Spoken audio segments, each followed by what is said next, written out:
العالمين والعاقبة للمتقين الصلاة والسلام على أشرف الأنبياء والمرسلين وعلى آله وأصحابه أجمعين.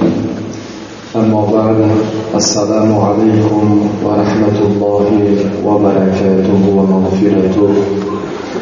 محترم جماعت، امروز 8 ذوالحجه سال 1427 هجری مطابق 29 دکبر سال 2006 میلادی روز جمعه است. همه شما را چون هر وقت با این روز سعید تبریک و تهنیت گفته برایتان از درگاه خداوند مهربان تنصیحتی و خانه آبادی و سعادت آخرت را آرزو میکنم و دعا میکنم که خداوند هر یکی ما و شما را از فیض و برکات این روز برخوردار گرداند. اعوذ بالله من الشیطان الرجیم. بسم الله الرحمن الرحیم. و اذ قال ربك للملائكة إني جاعل في الأرض خليفة قالوا أتجعل فيها من يفسد فيها ويسفك الدماء ونحن نسبح بحمدك ونقدس لك قال إني أعلم ما لا تعلمون. آیه 30 سوره بقره.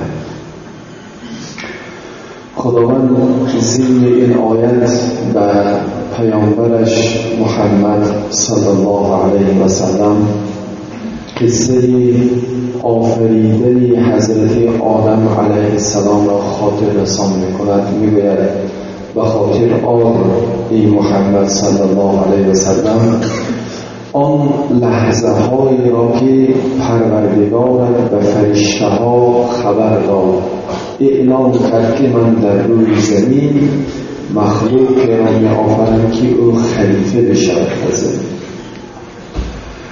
درباره آنکه انسان خلیفه در روی زمین است، مفسرها میگویند انسان را خداوند از آن جهت خلیفه گفت که کارهای زمین را خداوند در اختیار اینها گذاشت که این زمین و این کوه و این دریا و این بحر و این درخت و این گیاه و این حیوان و پرنده و در داخل بحر چه هایی هست و در زیر زمین چه هایی هست، همه این زمین را خداوند در اختیار انسان گذاشت به جای خودش که چه کاری میخواهید از این چیز استفاده کنید، جانشین. بعضی مفسرها میگویند خلیفه به این معنی است که انسانها با نوبت به دنیا می آیند و این دنیا را به همدیگر میراث گذاشته میروند و یک گروه انسانها میروند، گروه دیگر انسانها جانشین آنها میشوند. خلیفه همیشه دو معنی دارد. خب برای ما فرق ندارد که خداوند به کدام معنی انسان را خلیفه در روی زمین گفت. مقصد اینجا که وقتی خداوند انسان را آفریده شد و به فرشته ها این را اعلام کرد که من در روی زمین انسان می آفرم، فرشته ها در عوض به خدای تعالی چی گفتند؟ قالوا اتجعل فیها من یفسد فیها و یسفک الدماء. ای خدا، آیا تو در روی زمین مخلوقی را می آفری که باید در روی زمین فسادکاری کند، خون ریزد؟ چرا که بیش از انسان ها روی زمین در اختیار جین ها بود و جین ها که فسادکاری های زیاد کرده بودند، فرشته ها بنابراین معلومات داشتند در این باره که از انسان پیش جین ها بودند و به فسادکاری ها دست زدند. بنابراین خدای تعالی جین ها را از روی زمین بالا برد و در عوض آنها خدای تعالی خواست انسان را آفرید. و فرشته ها هم معلومات داشتن که این انسان چیکارها کردنش ممکن. بنابراین به خدای تعالی گفتن که آیا کسانی را می آفرید در روی زمین که آنها به کارهای فساد دست زنند و خون ریزند؟ و نحن نسبح بحمدک و نقدس لک، در حالی که ما تو را تسبیح میگوییم، ما تو را حمد میگوییم، ما تو را مقدس میدانیم، ما تو را عبادت میکنیم و از ما هیچ عمل زشتی و هیچ فسق و فسادی پیدا نمیشود. این سخن فرشته ها به خدای تعالی اعتراض نبود، ناراضگی نبود.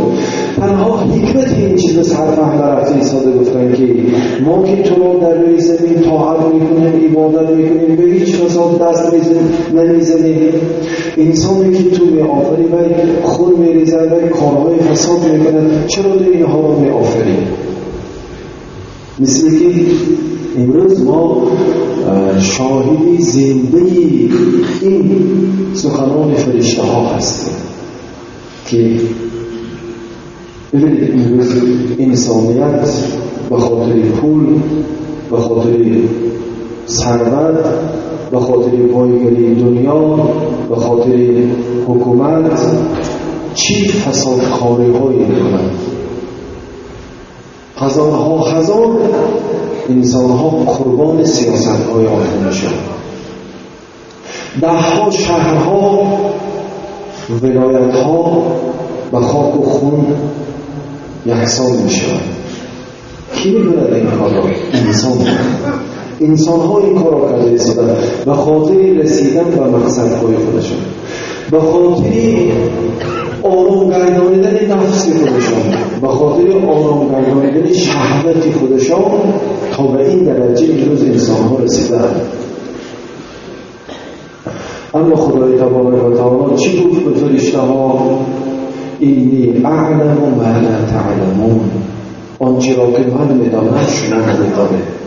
یعنی درست است که بعضی از این انسان ها به فسق و فساد دست میزنند، به خونریزی دست میزنند، به خرابکاری دست میزنند، لیکن از بین این انسان هایی که من می آفرم انسان های هم به وای میرسند که انسان های هم هستند در بین اینها که من آنها را پیغمبرهای خود میگردانم که آنها دیگرها را به راه راست و آداب و اخلاق و پاکیزگی و صلح و صلاح و مهر و محبت و آبادی و آبادکاری دعوت میکنند. از بین این انسان ها شخصیت های میبرایند که آنها اولیای خدا بشوند. بنده های نیک از بین این انسان ها به وای میرسند، به دنیا میآمدند که آنها به فسادکاری دست نمیزنند، به خونریزی دست نمیزنند، به خرابکاری دست نمیزنند، بلکه آنها خدایشان را عبادت میکنند. با گفت و فرمان خدایشان آنها زندگی میکنند. و ما الحمدلله امروز شاهدی این سخن خدا هستیم، شاهد زنده این گفته های خدا هستیم که اگر چنده امروز در دنیا یک عده مردم به کشتار و به خونریزی و به خرابکاری امروز مشغول هستند، به خاطر آرام کردن نفس خودشان، شهوت خودشان، وسیع کردن مملکت خودشان، وسیع کردن حکومت خودشان، اما الحمدلله هزاران انسان های دیگر را ببینید که در دل ایمان، اعتقاد، باور، ترس از خدا را عبادت میکنند، مردم را به راه راست دعوت میکنند و کارهای نیک دست میزنند و آبادی و آبادکاری دست میزنند. اگرچنده که یک عده امروز به خرابکاری و فسادکاری دست زدند. بنابراین وقتی که فرشته ها حیران شدند برای چی این خدا انسان های را می آفره که آنها به فسادکاری دست میزنند و خون میریزند، خدای تعالی گفت که آنچه را که من میدانم شما نمیدانید. یعنی آنچه را که من میدانم گفت خدای تعالی همین است که اگر اگرچه یک گروه انسان ها به ظلم و فسق و فساد و خونریزی و خرابکاری دست میزنند، اما گروه دیگرش خدا را میشناسند، به او باور میکنند، او را طاعت میکنند، او را عبادت میکنند. و ما الحمدلله امروز در جمعیت خود هم شاهد این واقعه هستیم که اگرچه یک گروه مردم از خدا ترس ندارند، از گفت خدا پروایی ندارند، طاعت و عبادت خدا را ترک کردند و کارهای فسق و فساد دست میزنند، اما ببینید باز گروه دیگری مردم با اعتقاد، با اخلاص، با محبت خدا را عبادت میکنند و مسجد میروند، در صف نماز میشینند، به جمعه میروند، سخن خدا و سخن پیغمبر را گوش میکنند. و از بین همین انسان‌هایی که از آفریدن آنها فرشته ها تعجب کرده بودند که اگر مقصد طاعت و عبادت باشد، خدا چرا انسان را می آفرد که فساد کاری کند، خونریزی کند؟ خدای تعالی همین انسان‌های را هم آفریده است که هزارها سال از حیات آنها گذشته است، اما حالا هم قهرمانی های آنها در راه خداشناسی، در راه توحید، در راه طاعت و عبادت، در راه آبادی و آبادکاری زنده است. و هر سال یک گروهی کلان دیگری بنده هایی که خدا آن روز را همچون روزی عید قربان جشن میگیرند که قهرمان عید قربان، اساسگزار عید قربان کی است؟ فرشته نیست. قهرمان و اساسگزار عید قربان این همین انسان است از بین همین انسان، حضرت ابراهیم خلیل الله علیه السلام که حضرت ابراهیم خلیل الله در زمان پادشاهی ظالم با نام نمرود حیات گذراندند که همه از پادشاه سر کرده تا پایان‌ترین خلقش گرفتار بت‌پرستی بودند، مشرک بودند. حضرت ابراهیم خلیل الله هرچند مردم به طاعت و عبادت خدای یکم و یگانه دعوت میکردند، از پادشاه تا پایان‌ترین خلقش حضرت ابراهیم قبول نمیکردند، حتی به خاطر دعوتشان به سوی خدای یکم و یگانه حضرت ابراهیم پادشاه امر کرد به خدمتگارانش که یک آتش کلان تشکیل کرده ایستاده، این ابراهیم درونش پرتافته سوزید که دیگر هیچ کس قوت و قیمت این که دعوت‌های نداشته باشد. و همین خیلی هم کردن و آتش بزرگی را تشکیل کرده ایستاده، به واسطه منجنیق حضرت ابراهیم علیه السلام به درون آتش حواله کردند، اما آتش به اجازت خداوند هیچ کس را سوخته نمیتواند و خدای تبارک و تعالی به آتش نمرودی اجازت نداد که یک تاری روی حضرت ابراهیم در آن سوزد، بلکه وقتی حضرت ابراهیم به داخل آتش افتادند، آتش برای آن کس بی‌ضرر شده.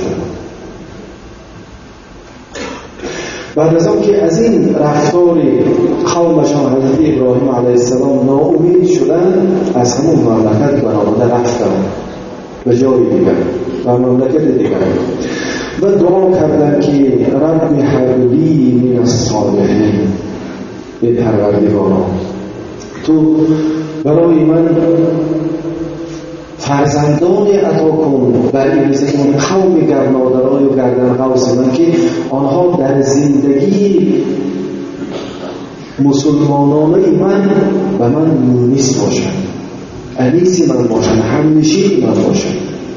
حضرت ابراهیم تا این وقت صاحب فرزند نبودند، به سنشان به پیرانسالی هم رسیده بود، اما دعای حضرت ابراهیم در دوران پیری هم باشد و هر چیز خدای تعالی قادر است.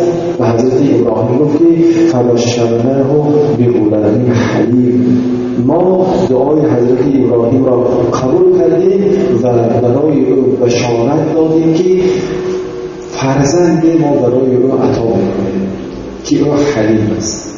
و مفسرها در تفسیر این آیه میگویند که خدای تبارک و تعالی در این سخنش به حضرت ابراهیم 3 بشارت داد.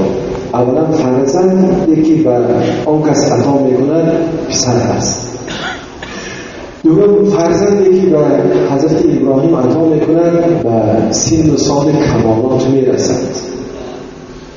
فرزند در خودی هم وفات کردنش که بیمار شدن یا بیمارده شدن. و سوم بشارت این که فرزند میشود که حلیم، یعنی خوش اخلاق و خوش آداب. و حلیمیگری حضرت اسماعیل در دوام این آیات ها میفرماید که چگونه حلیم بودند. خدای تعالی نقل میکند فلما بلغ معه السعی قال یا بنی انی ارى فی المنام انی اذبحک فانظر ماذا ترى. وقتی که خدای تبارک و تعالی به حضرت ابراهیم فرزند پسر عطا کرد و نامش را اسماعیل ماندند و حضرت اسماعیل هم به یک سن و سالی رسیدند که میتوانستند همراه پدرشان جست و خیز کرده ایستاده و دشت روند و شکار روند. و مفسرها میگویند در سن 12 یا 13 سالگی رسیدند حضرت اسماعیل. بعدا در خواب دیدن اینکه خداوند به واسطه خواب حضرت ابراهیم امر میکند که فرزندت اسماعیل را در راه من قربان کن.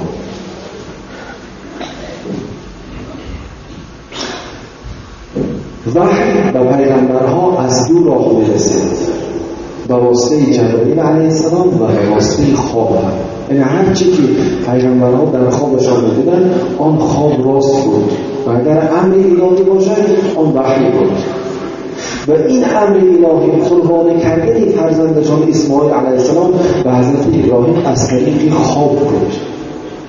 اما وقتی که در خواب دیدند که خدا آن کس را امر می‌کند که فرزندشان اسماعیل را قربان کنند، حضرت ابراهیم در دلشان یگان ذره شک و شبهه هم نآمد که شاید این خواب من نادرست باشد، شاید من خطا کرده باشد.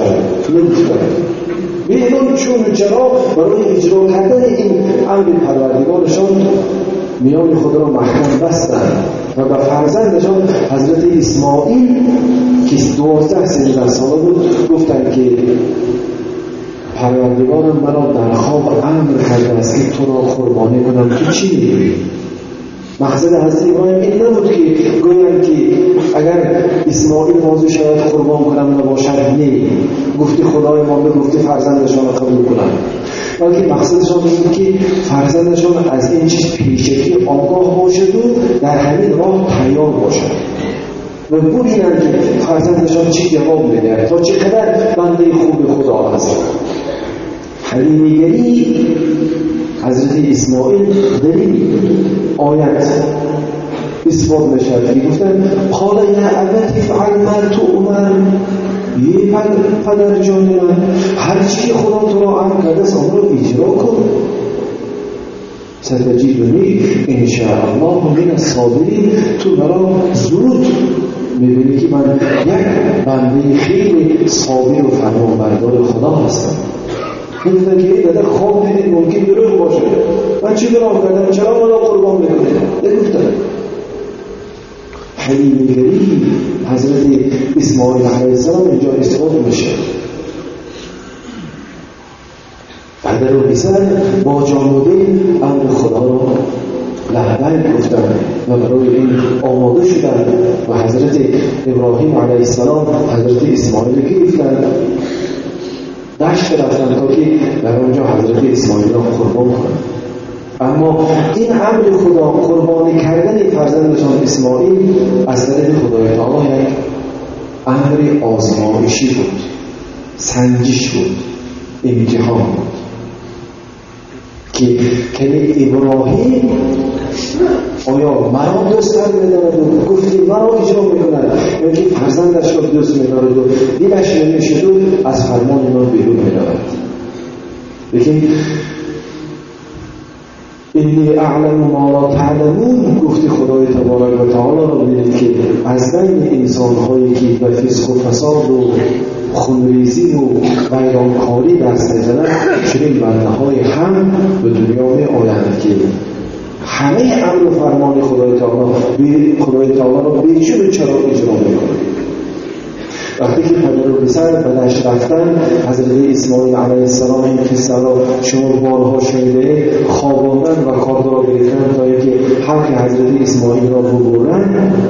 خدای تعالی میگه فلما اسلم و تله للجبین، وقتی که ابراهیم پسری عزیزش را به زمین خواباند تا اینکه گردن او را بگیرد، حتی کارد را گرفت در گردن او گذاشت و نادیناه ان یا ابراهیم قد صدقت الرؤیا، ما ندا کردیم ابراهیم از بالا که ای ابراهیم تو آن خواب خودت را تصدیق کردی، یعنی از امتحان و سنجش پروردگارت گذشتی، تو در حقیقت پروردگارت را دوست می‌داری و امر و فرمان او را بیچون و چرا اجرا می‌کنی. اینا کذالک نجزی المحسنین، ما بنده‌های نیکوکار را البته جزای مکافات نیک می‌دهیم. این هذا لهو البلاء المبین، و برایشان در عوض فرزند خدای تبارک و تعالی با واسطه جبرئیل علیه السلام گوسفند فرستاد که تو از امتحان گذشتی و جای فرزندت گوسفند را در راه من قربان کن. ببین آنقدر یک واقعی بزرگی است که خدای تبارک و تعالی میگه این هذا لهو البلاء المبین، این واقعی که این ماجرایی که به سر حضرت ابراهیم و فرزندشان اسماعیل آمد، این میگوید خدای تعالی یک بلای خیلی بزرگ بود. این بلایی بود که هر کس آن طاقت کرده نمیتوانست. این امتحان، این یک سنجشی بود که هر کس از این امتحان سنجش گذشته نمیتوانست، اما انسان با نام حضرت ابراهیم علیه السلام و انسان با نام اسماعیل علیه السلام از این سنجش خدا گذشتند. و عوض این خدای تعالی و فدیناه بذبح خیلی عظیم، ما در عوض اسماعیل و ابراهیم گوسفند را هدیه کردیم و ترکنا علیه فی الاخرین. و این دلیلی و شجاعتمندی حضرت ابراهیم ما تا آخر، یعنی تا روز قیامت برای دیگران باقی گذاشتیم که اگر تا امروز از حضرت ابراهیم علیه السلام از این قصه 4000 سال هم گذشته باشد، زیاد هم گذشته باشد، ببینید که هزاران هزار انسان‌های صاحب ایمان و اعتقاد این روز تنتنه توحید را ایجاد می‌کنند. این روز قهرمانی یکی از انسان‌ها را که بنده خدا و اجرا کننده فرمان خدا است ایجاد می‌کند.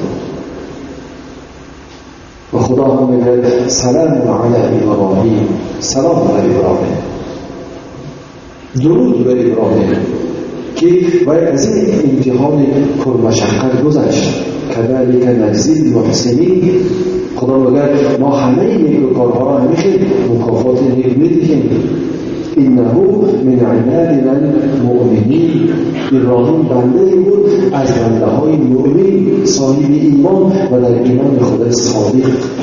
ببینید قصه قربانی کردن حضرت ابراهیم فرزندشان اسماعیل را یک قصه یا روایتی کلام یک انسان یا کلام یک کتاب دیگر نیست، بلکه خدای تبارک و تعالی در 10 آیت سوره صافات از آیت 100 تا آیت 110 این چیز را برای ما و شما قصه کرده است که در این چیز هیچ یک بنده مؤمن مسلمان باید شک و شبهه نکند که این واقعا حقیقت است. برای چی ما و شما این قربان را جشن بگیریم؟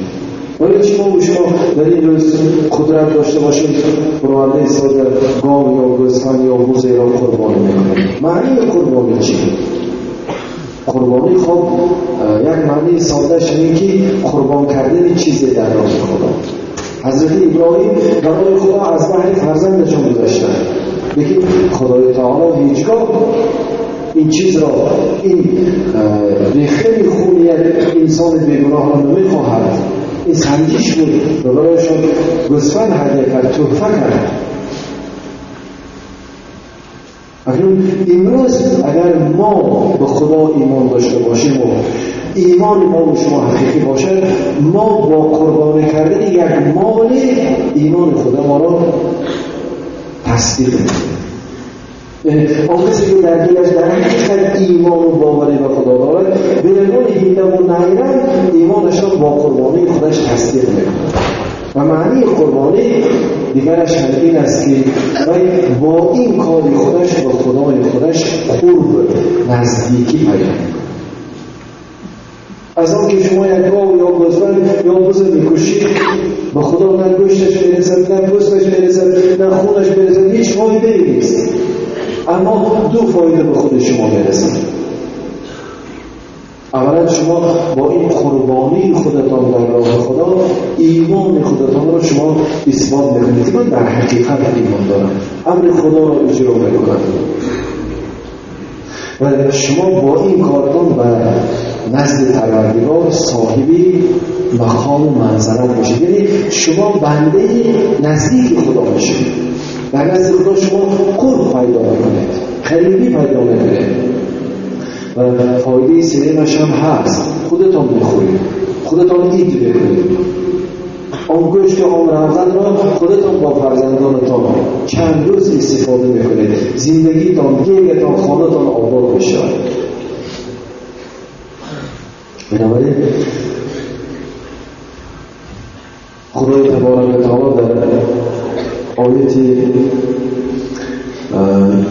155 سوره بقره میگه استعد الله ولنبلونکم بشیء من الخوف والجوع ونقص من الاموال والانفس والثمرات وبشر الصابرین.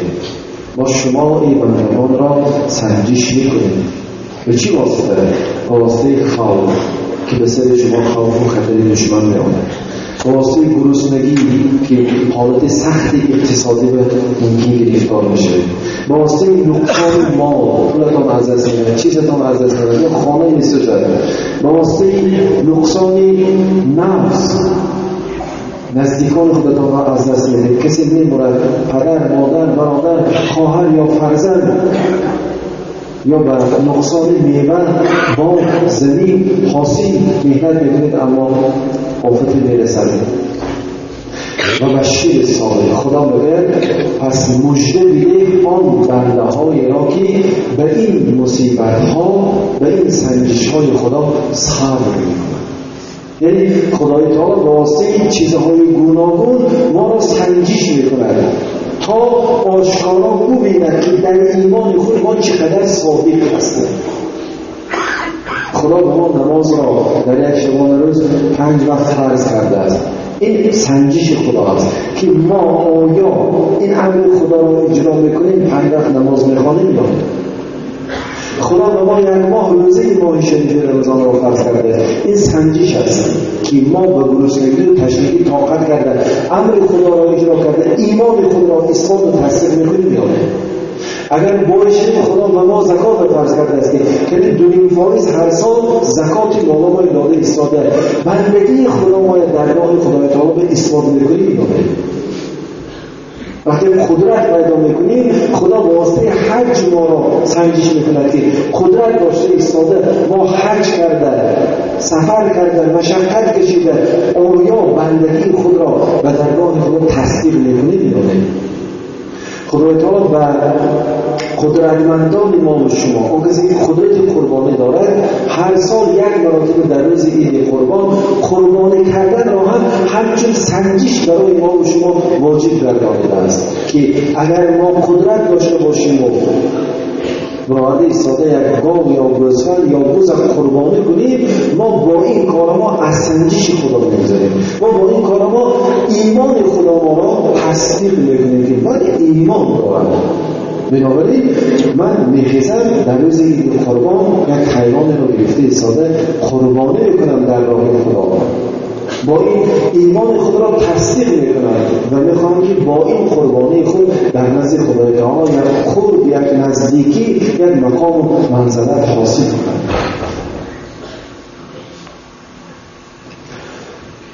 شیخ سعدی میگوید گهن در نعمتی مغرور و غافل، گهن در تنگ دستی خسته و ریش، چو در سرا و ضرا حالتی هست، ندانم کی به حق پردازه از خویش. انسان گاها غرقی ناز و نعمت است، ثروت و بایگری است و خدا را فراموش کرده است. اگر پرسید چرا عبادت نمی‌کنی؟ می‌کنیم حال خدا خواهد، خدا انصاف کرد. غرقی عیش و عشرت و بایگری که خدا برایش داده است.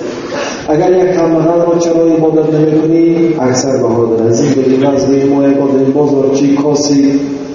یعنی انسان با بهانه‌های گوناگون در هر دو حالت هم تنبلی خودش را روپوش می‌کند. شیخ سعدی میگه اگر در سختی هم و در خرسندی هم حال تو این باشه، پس ندانم که تو کی از نفس و از شهوت خودت خلاص شده ایستاده، باری آفریدگار خودت را یاد میکنی، او را عبادت میکنی، امر و فرمان او را اجرا میکنی.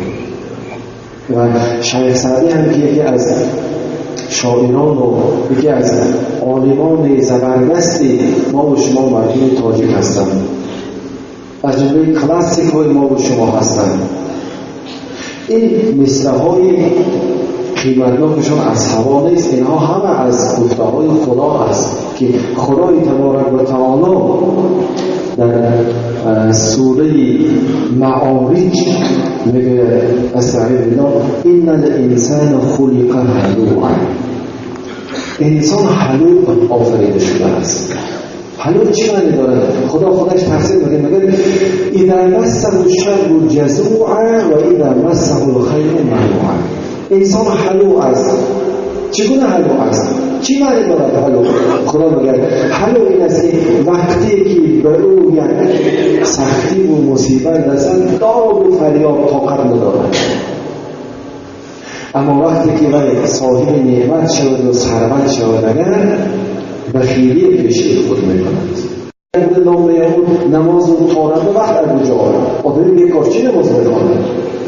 اما وقتی که باعث شد صاحب ثروت شد میگه که اکنون تو باید زکات دهی، من محنت کردم خدا رو باختم چرا زکات بدم؟ این است انسان حلال. اما نه همه انسان حلال است. خدا میگه الا المصلین، نمازخوان‌ها حلال نیستند. اما چگونه نمازخوان‌ها؟ الذین هم علی صلاتهم دائمون.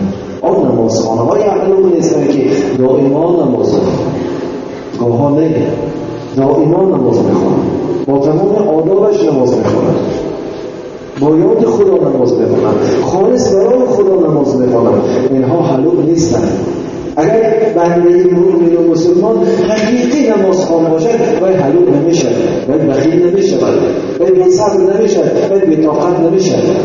چرا که این خدا گفته است این صفت بنده نمازخوانه که این نمازخوان حلوع نمیشد.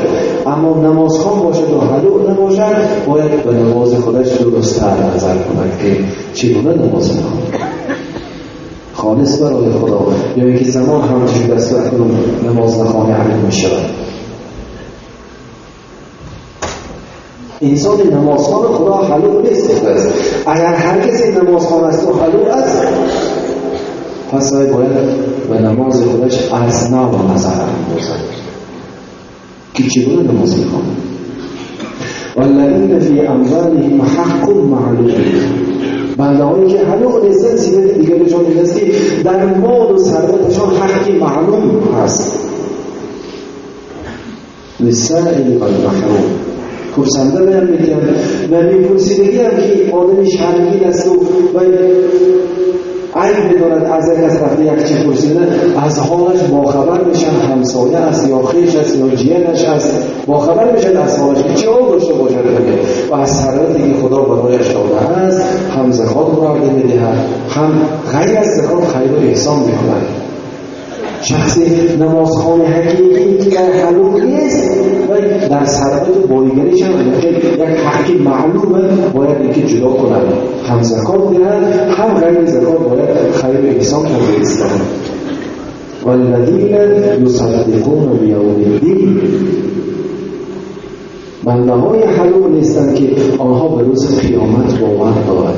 البته اون کسی به قیامت باور دارد ولی نماز با اخلاص میکنند، اون کسی به قیامت باور دارد زکات میدهند، خیر میکنند، احسان میکنند. والذین هم من عذاب ربهم مشفقون، زیرا آنها بنده‌هایی هستند که از عذاب پروردگارشان میترسند. والذین هم من عذاب ربهم مشفقون ان عذاب ربهم غیر مأمون، زیرا عذاب پروردگارشان عذابی است که هیچ انسان از آن خلاص شده نمیتواند. هیچ انسانی که خدا گرفتار عذابش میکند از آن عذاب خدا خلاص شده نمیتواند.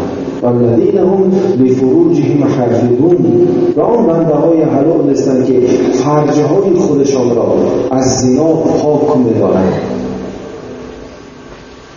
إلا على أزواجهم أو ما ملكت أيمانهم فإنهم غير ملومين، مگر که فرجهای خود را در آن راه استفاده میکنند و از آن فایده میگیرند که آنها را موافق قانون شریعت برای خودشان حلال کرده‌اند.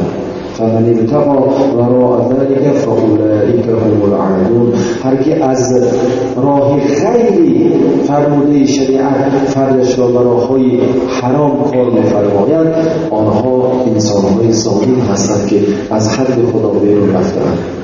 والذین هم لأماناتهم و عهدهم راعون، بنده‌های حلال نیستند که آنها به امانت خیانت نمی‌کنند، آنها به عهدشان وفا می‌کنند.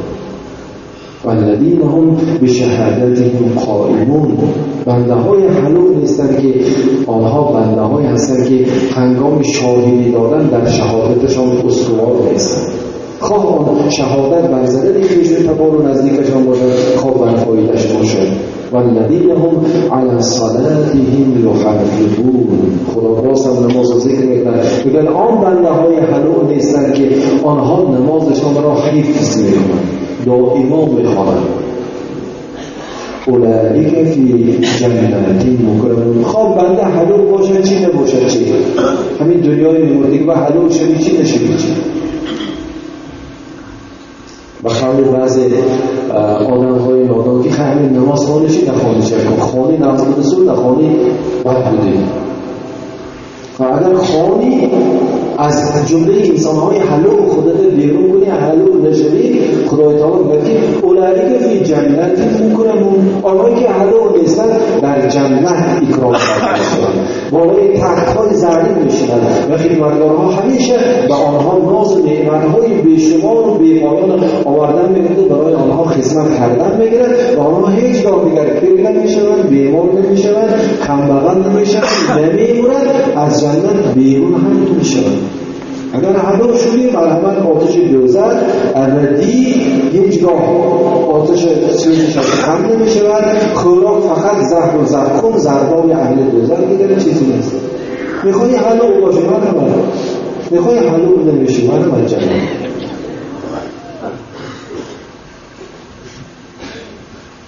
در اسلام مجبوری نیست و از این چیزهای بها نمی‌کنه که اسلام مجبوری نیست. خب ما هم هیچ کس رو مجبور نکردن که نماز خوان، قربانی کن، جنت میخواهی مرحمت بکن، نمیخواهی خودت بده. بنابراین برادران عزیز باید ما و شما از هر کاری که میکنیم آگاه باشیم که چیکار میکنیم.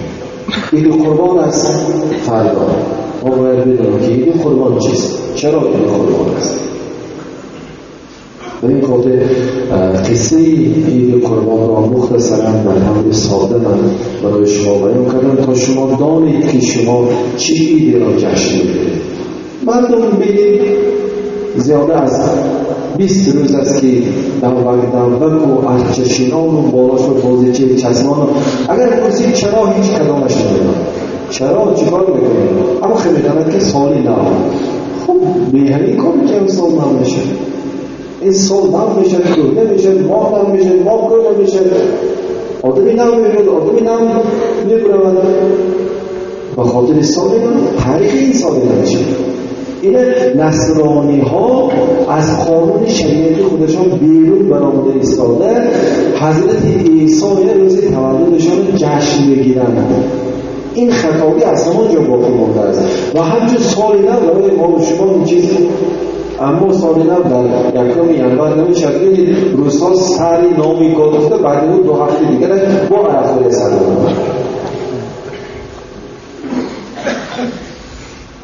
برای ما مردم مسلمان چی ضرور است که ما این عید و چسبیده بگیریم. خیلی سال نو شده است، سالی با برکت شود که خدا مردم سال نو توفیقش زیاده کنند، مردم خوب شوند، کفایت اینقدرش. اما اینقدر سال نو با رسواگی و با فسق و فساد پیشوار گرفتن و زن و مرد یک جا عللشکن و رقاصه ها و آوازخوان ها و تمام بدنشان چکل کرده، نمایان کرده، رقص و بازی کردنشان نمیدونن. آیا این جشنواره سال نو است؟ ما بدونیم چیکار کرده هستیم. هر انسان باید داند که من چیکار کرده هستم، برای چی؟ بنابراین برادران عزیز، موافق اخباراتی که به ما رسیده است، انشاءالله عید روز یکشنبه 31 خب نماز بامداد 15 رقم 6 یا 7 15 رقم 7 در اینجا برپا میشد انشاءالله و نماز عید ساعتی 8:15 تا 8:20 یا 8:25 همین مابین. من اینی که نکنم وقتی چرا که من امروز طوره این وقت دقیقه به دقیقه به مفتی حاضران ریگولی رافته کرده نمیتانم و بادا 2 دقیقه گذاره دیگر ناملا وقتی گذراندم گفته من خیلی سرزنش معلومات نمون نمیده 8:15 8:20 8:25 همین مابین نماز عید خوانده میشه. و سنت های این هم این است که پیش از همه یک واجب فراموش نکنید که از پگاه نماز بامداد تکبیر تشریق بعد از نماز هر فرض آغاز می شود. یک بار بعد سلام دادن به طرف چپ بعد هر نماز فرض تکبیر تشریق و این چیز تا روزی چهارشنبه نماز عصر ادامه می‌یابد. نماز عصر روز چهارشنبه این چیز به پایان می‌رسد. این یعنی دیگه که نماز عید قربان مستحب این است که چیزی نخورده نهاری نکرده بیایید و تا وقتی نماز خواندن عید نگاه نماز نفل هم خوانده نمی‌شود. فقط نماز بامداد برسید بامداد بخونید، نماز عید نخوانید. و البته وقتی که میایید در راه خیلی لباس تازه و ایلانه و پاکیزه و عطر و این چیزا همش برای شما معلوم است. یک سنت دیگر همین است که در راه تکبیر بلند گفته می‌گویید. خب تنها باشید، خب جماعت باشید، تکبیر بلند گفته آمدن می‌گیرید نماز عید قربان برید. خب بعد عید قربان خواندن اولین کار و بهترین کاری قربانی است.